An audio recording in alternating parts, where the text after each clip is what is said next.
the invaders. No Northman had been seen since the day they had been pushed back across the border, but the danger of another surprise invasion always loomed, and Thamir was the key to Ilirya's defense. Twice a year, the military garrison near Thamir rotated, and the soldiers passing through Thamir brought us news of the outside world. They were like the first handful of water after you've thirsted for hours. When you live so far from all other villages, any contact you have with other humans is a precious gift. The soldiers were one of the few links that kept us tethered to the rest of the kingdom and reminded us that we did not live alone in the world, surrounded by only snow and trees as neighbors. The stories the soldiers brought were how I learned about the rest of Ilirya. I learned about farming from soldiers whose families farmed wheat and corn. I learned about deserts and oceans and mountains from soldiers who had seen them with their own eyes. I learned about hundreds of animals I'd never seen and never would. For me, a child full of fantasy and imagination, there could have been no greater gift than tales of this other, dreamlike world. I inhabited the soldiers' stories, expanded upon them, made new worlds with them, and then destroyed them.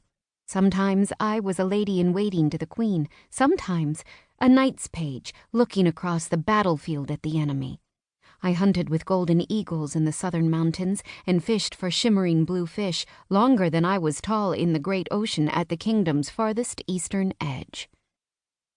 But even children know that dreams are not real. Although I loved the soldiers' stories, their fanciful worlds were not for me.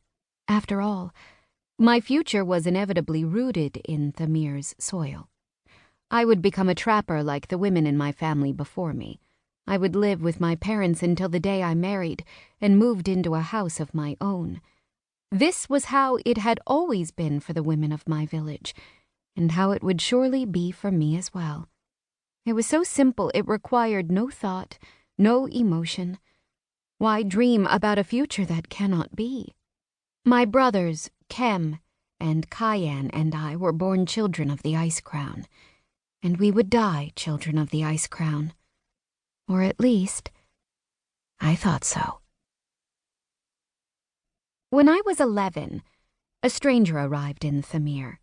He came bundled head to toe in the pelts of dozens of white snow hares, with only his pale blue eyes visible, his blonde eyelashes covered with ice and snow.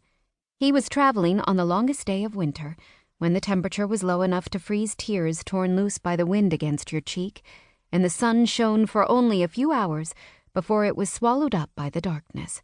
He arrived silent as a shadow, slipping into the village by the light of the half-moon, as the women and children sat around the communal fire, talking and keeping warm. "Oh!" Ma Wren squeaked in surprise when she caught sight of him. The women all looked at him, curious. A quiet murmur went up around the fire, muffled by the rules of politeness. I couldn't remember the last time we'd had a stranger come. Perhaps it hadn't happened at all in my lifetime. "I'm sorry to have startled you," the man apologized in a low voice. "I was passing through not a quarter-mile away and saw the light of your fire.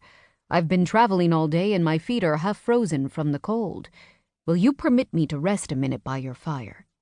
"Oh, yes, do sit down and warm yourself," my Aunt Aeryn said, shifting to make room on the thick log that served as a bench before the fire for him. "It's a cold night." "Yes, it is." The man sat down and held his booted feet toward the fire. In less than a minute, a thin plume of steam smoked off them as the snow evaporated. He took his gloves off and rubbed his hands together to warm them. "What in the world are you doing traveling this time of year?" Megan scolded him, rocking her child to keep him asleep. "The cold can kill a man." "That it can," the stranger agreed in a slow drawl. "But I'm from Hargeisa, and I've spent my whole life in the Ice Crown. The cold doesn't scare me. It's too late to continue on tonight anyway. Is there any spare place here in this village to lay down my bedroll?" "I have room," Ma Wren offered. The stranger nodded with a grateful smile. He lifted his pack and followed her back to her house, leaving his gloves by the fire. A few minutes later, the two returned. The man shook the